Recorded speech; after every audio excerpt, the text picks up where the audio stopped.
Welcome to my channel friends, thanks for joining. तो आज का हमारा टॉपिक है फ्लोर और फ्यूजन, यानी फेफड़ों में जब इंसान के पानी पड़ जाता है तो उसकी क्या अलामत जो है इंसान के अंदर, उनसे सिम्टम्स या साइन जो है वो इंसान के अंदर जाहिर होते हैं। आज की वीडियो में आप ये जान पाएंगे। फ्रेंड्स, यहाँ पे रिक्वेस्ट करना चाहूंगी कि चैनल को सब्सक्राइब जरूर कीजिएगा, इसलिए सब्सक्राइब बटन पर क्लिक कीजिएगा, सब बेल के आइकन पर जरूर क्लिक कीजिएगा। इस पर क्लिक करने से आपको हमारी हर नई वीडियो की अपडेट मिल सकेगी और आप हमारी वीडियो जाना सबसे पहले देख पाएंगे। टॉपिक की तरफ आते हैं फ्रेंड्स की कौन सी साइन जो है अलामत जो है इंसान के अंदर जाहिर होती है जिनके फेफड़ों में या छाती में जो है वो पानी पड़ जाता है। इसकी सबसे पहली अलामत जो है वो छाती चेस्ट में जो है वो इंसान के दर्द होता है, पेन होती है, ड्राई कॉफ होती है, खुश्क खांसी होती है, इसके अलावा बुखार होता है और जब इंसान लेटे हुए हो, इसके अलावा लेटे हुए सांस लेने में जो है वो दुश्वारी पेश है, इंसान को मुश्किल पेश है और बाद में इस कंडीशन में जो है इंसान को ऐसे महसूस होता है जैसे सांस जो है वो रुक गया है जब इंसान लेटा होता है। इसके अलावा सांस फूलना, नेक्स्ट जो सिम्टम है वो ये है ज्यादा गहरी सांस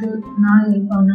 इसके अलावा ना रुकने वाली हिचकी इंसान को लग सकती है। चलने फिरने और जिस्मानी काम या मुशक्कत में, यानी अगर घर के काम काज कर रहे हैं या कहीं पर एज ए जॉब कहीं पे हैं तो काम कर रहे हैं, वहाँ पे भी मुश्किल पेश आती है। इंसान को सांस लेने में सांस फूलता है। इंसान को चलते फिरते हुए या फिर कोई भी जिस्मानी काम या फिर मुशक्कत कह लीजिए, कोई भी काम करते हुए जो मुश्किल पेश आती है इंसान को और सांस फूलना जो है इसमें शामिल है। यानी चलते फिरते और काम करते हुए जब इंसान का सांस है वो फूल जाता है। इसके अलावा कैंसर की सूरत में, यानी जिन अफराद को, जिन लोगों को जो है वो अगर कैंसर हो चुका हो तो उनमें क्या अलामत जो है वो इसकी जाहिर होती हैं अगर फेफड़ों में पानी पड़ गया हो तो। क्योंकि फेफड़ों में पानी पड़ने की मोस्टली जो है वो वजह जो है मुख्तलिफ टाइप के कैंसर हैं। तो जो सिम्टम इनमें जाहिर होते हैं सबसे पहले सांस का फूलना है, खांसी होना, छाती में दर्द, यानी ये कॉमन इसके सिम्टम्स हैं, अलामत हैं जो कि इंसान में जाहिर होती हैं। इसके अलावा वजन में कमी